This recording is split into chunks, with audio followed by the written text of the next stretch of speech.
इतिहास लिखा है इसमें, कुछ खास छिपा है इसमें।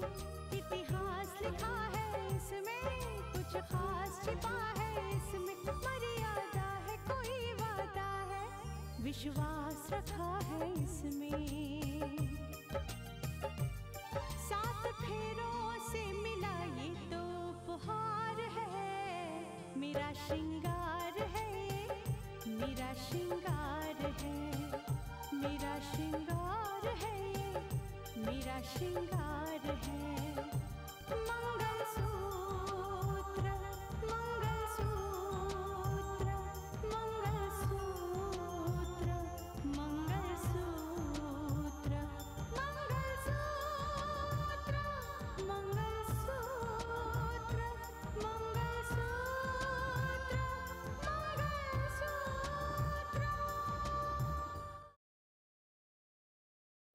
आप दोनों अपने कहे हुए हर एक शब्द को याद रखिएगा, क्योंकि मैं अपने अपमान की राशि को ब्याज सहित वापस लौटाने आऊंगी। तुम एक काम करो, अभी गांव जाओ और जाकर उन्हें समझाओ। मैं भी तुम्हारे साथ चलता हूँ। कमला जी, क्या है कि देखिए, मेरी कोई मजबूरी तो है नहीं है कि मैं इस घर को बेचूं। बस बात इतनी है कि मुझे एक नया घर खरीदना है और मैं इसीलिए ये घर बेच रहा हूं। सूर्य चाचा और स्नेहा चाची ने पापा को घर से निकाल दिया है। जज साहब, आपको हमारा गांव कैसा लगा? भाभी जी, मैं तो इससे भी पहले कई बार इस गांव में आ चुका हूँ शिवराम जी के साथ। पूछे इनसे। हाँ, वैसे आपका गांव बहुत खूबसूरत है। फिर भी हमारे गांव में शहर की जैसी सुविधाएं नहीं है, इसलिए आपको नहीं, मुझे कोई तकलीफ नहीं है। देखिए, सुविधाएं हो या ना हो, गांव गांव होता है। और मैं एक बार आपसे कह दूं कि शहर में वकालत पढ़ने जाने से पहले मैं भी गांव में रहता था। और अब तो बड़ी अच्छी बात है, सरकार ने हर गांव में सुविधाएं बना दी हैं, हर जगह बच्चों के पढ़ने के विद्यालय बना दिए हैं। बड़ी अच्छी बात है। अगर आपको यहाँ अच्छा लग रहा है तो आप यहीं रह जाइए। हाँ भाई साहब, रिटायरमेंट का वक्त यही गुजारिए ना आप। देखिए, कहावत है ना कि हिंदुस्तान जो है वो गांव में बसता है। ये कहावत बिल्कुल सही है। मुझे गांव से बहुत प्यार है, बल्कि मैं तो चाहता हूं कि मैं गांव में रहूं, लेकिन अब देखते हैं कि मैं कब तक यहाँ रहता हूं। देखिए, और गांव के लोगों को ना बिल्कुल कमजोर ना समझिए, मैं भी नहीं समझता। ये गांव की देन है। पंडित नेहरू हैं, लाल बहादुर शास्त्री हैं, मौलाना आजाद हैं, सुनीता विलियम्स हैं, कल्पना चावला हैं। ये सारी हस्तियां गांव की तो देन है। इसीलिए तो हम सदा अपने गांव पे गर्व करते हैं।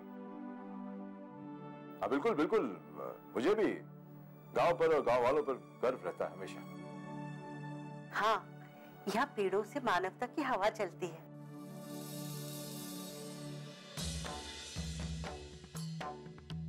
और नदी से ममता का पानी बहता है।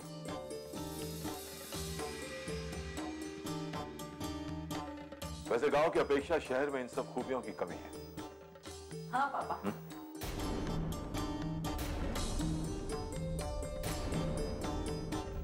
रितिका, तू?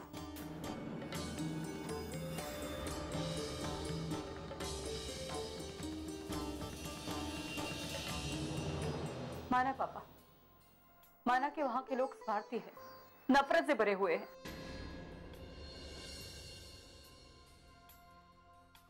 वहां खुदगर्जों की भीड़ लगी हुई है, लेकिन उसी शहर में आपकी बेटी भी है। मैं ये कभी नहीं भूला रितिका। अरे मेरी बेटी शहर और गांव में क्या, मेरी बेटी तो मेरे दिल में रहती है। अच्छा, अगर आप मुझे नहीं भूले तो इतना बड़ा सदमा छुपाकर आप मुझे बिना बताए, बिना मिले क्यों चले आए?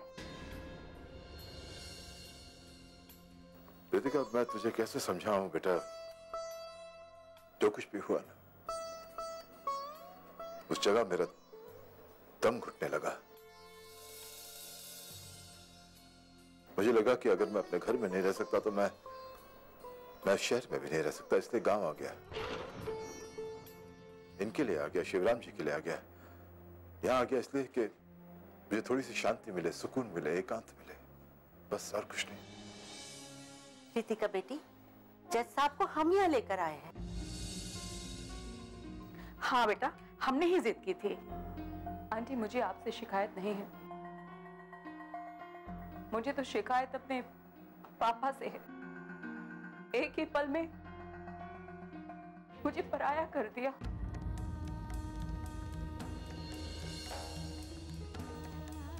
आज इन्होंने मुझे ये एहसास दिला दिया कि मैं उस काबिल नहीं हूं कि मैं उनका बेटा बनकर उनका सहारा बन सकूं, है ना पापा? नहीं नहीं नहीं, बिल्कुल ये गलत बात तुम मत करो। मैंने कभी भी बेटे और बेटी में फर्क नहीं किया। मेरा भगवान जानता है कि जितना मैंने रोहित से प्यार किया उससे ज्यादा तुझसे प्यार किया। जितना उस पर नाज किया उससे ज्यादा तुझ पर नाज किया मैंने हमेशा। तो क्यों नहीं बताया पापा आपने मुझे? क्यों नहीं बताया कि आपके भाई ने आपके साथ गद्दारी की है? क्यों नहीं बताया? देख रितिका, सूर्या को मैं सीख देना चाहता हूं।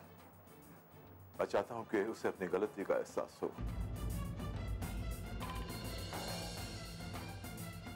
देख,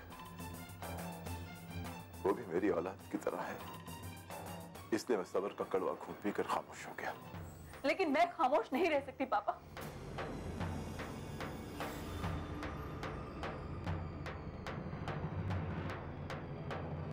वो बेटी कैसे खामोश रह सकती है जिसके पापा के साथ ये सब कुछ हुआ है? आपको चौराहे पे लाकर खड़ा कर दिया, रास्ते पे लाकर खड़ा कर दिया। मैं चाचा को कभी माफ नहीं करूंगी।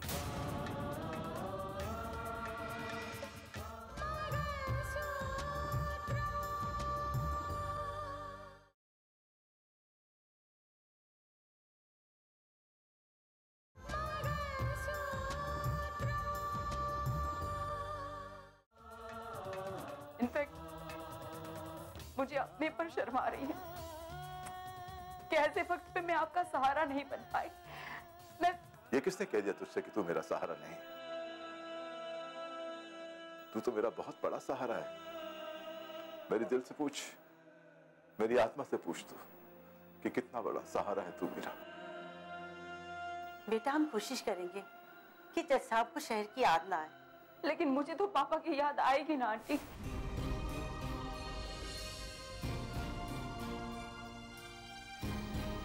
नहीं, आप मेरे साथ चलिए पापा। कहाँ? मेरे साथ, मेरे घर, मेरे ससुराल में। आप वहीं रहेंगे, चलिए मेरे साथ। हमें पराया मत समझो बेटी। इसी बहाने कम से कम मैं स्नेहा के पापों का प्रायश्चित तो कर लूंगी। आप मेरी बातों का बुरा मत मानिएगा आंटी। मैं समझती हूँ आपकी भावनाओं को, लेकिन मैं अपने पापा के बगैर नहीं रह सकती। चलिए पापा। नहीं बेटी, मेरे संस्कार मुझे ये इजाजत नहीं देते कि मैं अपनी बेटी के ससुराल में जाकर रहूं। ये मुझसे नहीं होगा। देख, मैं कुछ दिनों के लिए यहाँ गांव में रहूंगा। इस गांव में मुझे शांति मिलती है, एकांत मिलता है, सुकून मिलता है, और इस गांव को भी मुझसे कुछ ना कुछ मिलता है। मैं उनके साथ खेती करने के नए नए तरीके डिस्कस करता हूँ। मैं उनके दुख दर्द को बांटता हूँ। मतलब आप अपना दर्द छुपाकर दुनिया के सारे लोगों का दर्द बांटना चाहते हैं? लोगों के दुखों को बांटना कोई गुनाह है? वाह पापा, बहुत खूब।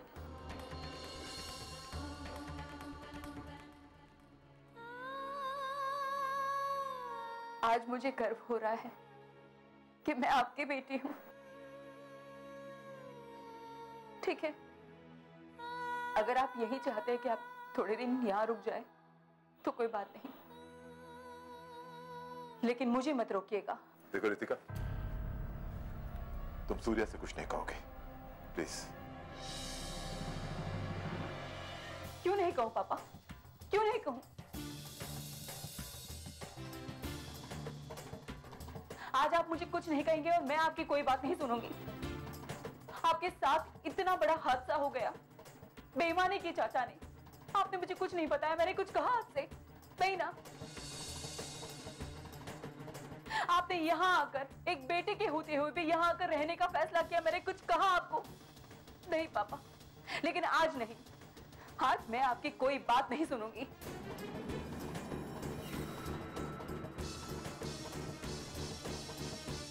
रितिका देखो, मेरी ये बात सुन लो। रितिका सुनो, सूर्या से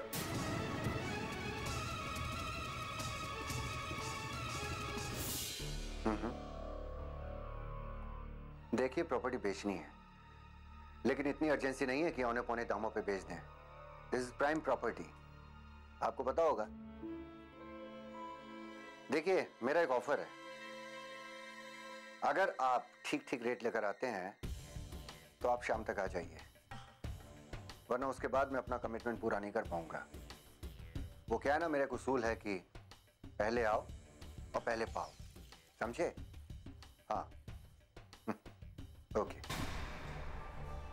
क्या कहा उसने? अपने आप को बहुत होशियार समझ रहा था,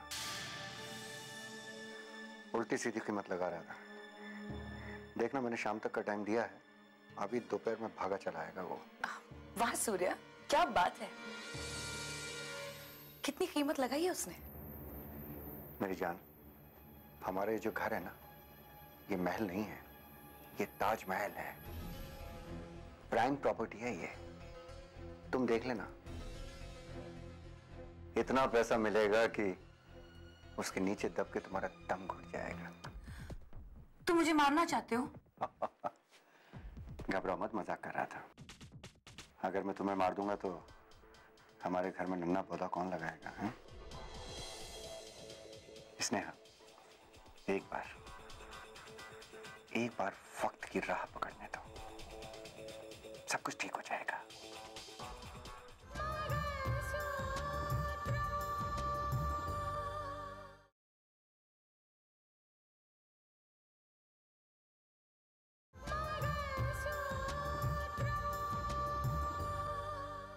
मैं जानता हूं कि मैं इतने सालों अमेरिका में अकेला रहा, तुम यहाँ पे सब कुछ सहती रही, पर अब मैं तुम्हें अपने से दूर नहीं रखूंगा।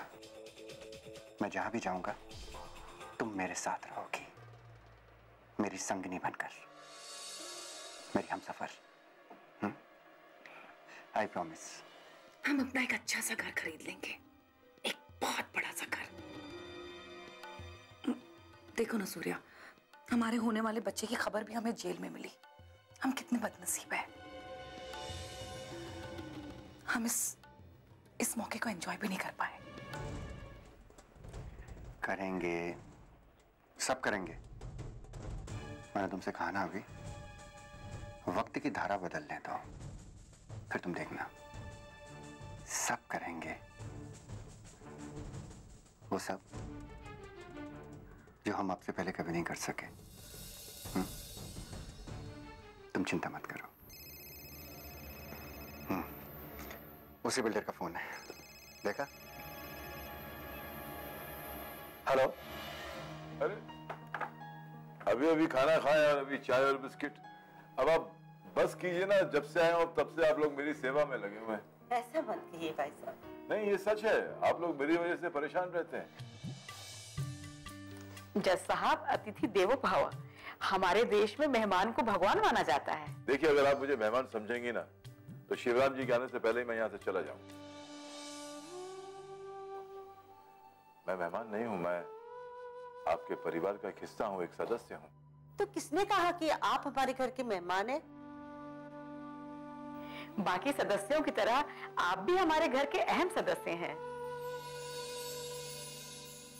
लेकिन एक बात जानना चाहूंगा कि अगर मैं आपका मेहमान नहीं हूं, तो मेरे सत्कार के लिए इस तरह की भागदौड़ क्यों मची रहती है घर में? देखिए, मैं चाहता हूं कि आपके घर में मैं बिल्कुल आप ही की तरह रहूं। आप बिल्कुल हमारी तरह ही तो रह रहे हैं। आपके आने से हमारी दिनचर्या में कोई फर्क नहीं पड़ा। दरअसल मैं चाहता हूं कि आप लोगों का जो ध्यान है अपने काम में रखिए, मेरे ऊपर ध्यान मत दीजिए। हम सब अपना अपना काम कर ही रहे हैं। अब आपसे मैं एक बात कहूं कि आप लोगों को स्नेहा के बारे में सोचना चाहिए। स्नेहा? जी, क्या सोचे स्नेहा के बारे में? उसने कुछ सोचने की गुंजाइश ही नहीं छोड़ी। देखिए, रिश्तों में गुंजाइश नहीं होती, रिश्ते रिश्ते होते हैं। वो इस घर की बेटी है और सबसे बड़ी बात तो यह है कि वो माँ बनने वाली है। आप लोग को जरा सा उसके बारे में सोचना चाहिए, बल्कि वो अकेली है, आप में से किसी को उसके पास जाकर उसकी देखभाल करनी चाहिए। लेकिन हमारी ममता अब उसके लिए बिल्कुल भी बेचैन नहीं होती। हम लोग उसे भूलने की कोशिश कर रहे हैं। अगर आप भी उस निर्दय को भूल जाए तो अच्छा होगा। स्नेहा के कर्मों ने एक माँ के कोमल हृदय को कठोर बना दिया है। देखिए, स्नेहा ने जो कुछ भी किया, पता नहीं किस मजबूरी में या किस लालच में किया है। इंसान है, इंसान से गलती होती है। अगर आप भी उससे इसी तरह का व्यवहार करेंगे तो फिर उसमें और आप में फर्क क्या रह जाएगा? अब आप मेरी इस बात पे गौर जरूर कीजिएगा।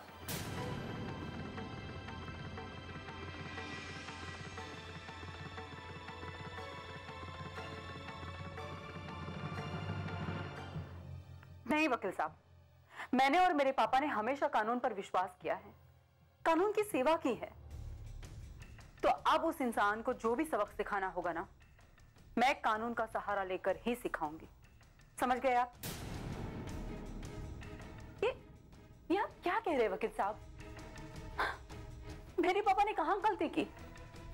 आपको भी ये लगता है कि मेरे पापा ने गलती की है? दुनिया समाज चाहे कुछ भी कहे, मैं मानने के लिए तैयार नहीं हूं कि मेरे पापा कहीं पे भी गलत है। उल्टा मुझे ये लगता है कि ये तो मेरे पापा का बड़प्पन है, अच्छाई है।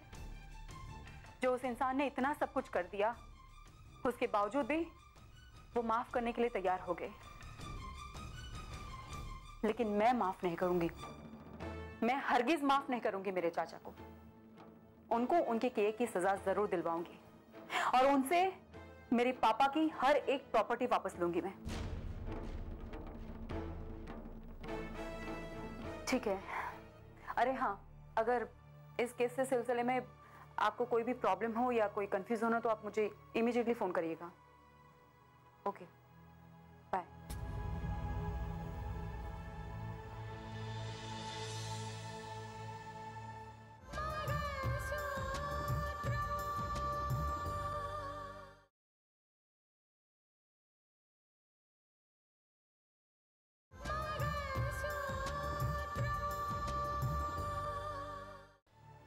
सूर्या चाचा,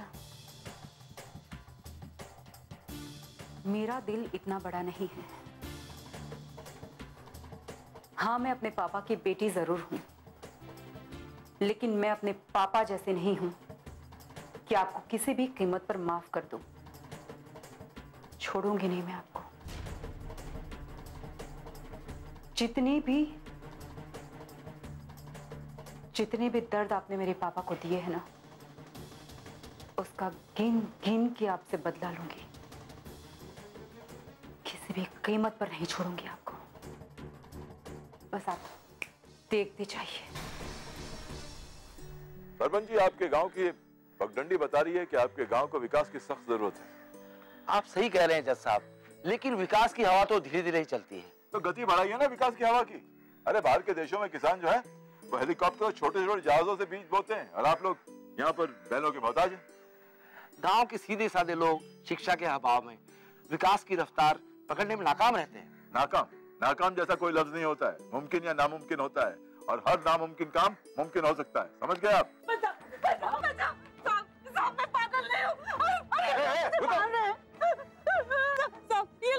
मुझे पागल बोलते।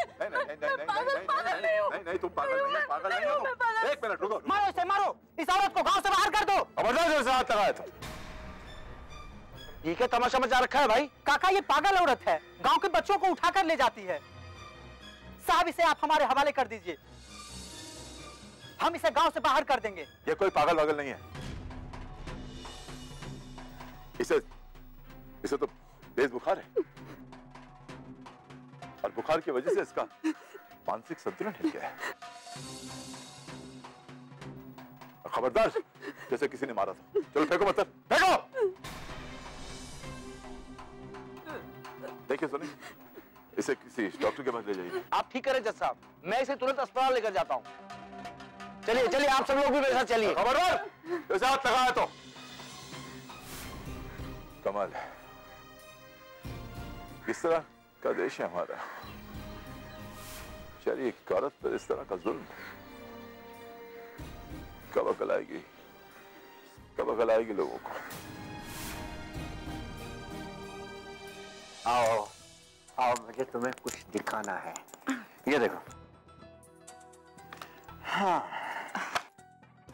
ये देखो, और ये देखो, इसको कहते हैं स्मार्टनेस, इसको कहते हैं दिमाग। अब तो हम इस घर में 4-5 दिन के ही मेहमान है ना। बस उसके बाद हम इस शहर से, यहाँ के लोगों से हजारों किलोमीटर दूर चले जाएंगे, अपने सपनों की दुनिया में। लेकिन इस शहर से क्यों? शहर से इसलिए प्यारी स्नेहा कि अगर हम यहाँ रहेंगे तो ये भाई जी के नाम की जो घंटी है ना, ये हमारे गले में अटकी रहेगी, है ना? और फिर उनकी बेटी कलेक्टर साहिबा, उसकी भी टेंशन रहेगी, समझी? ये तुमने बिल्कुल सही कहा। मैंने दिल्ली में बिल्डर से बात की है, वो नए बंगलोज बना रहा है। बिल्डर को मैं ये पैसा दूंगा एडवांस। बंगलो तैयार हो जाएगा तो बाकी पैसे देंगे, और फिर मैं और तुम। सूर्या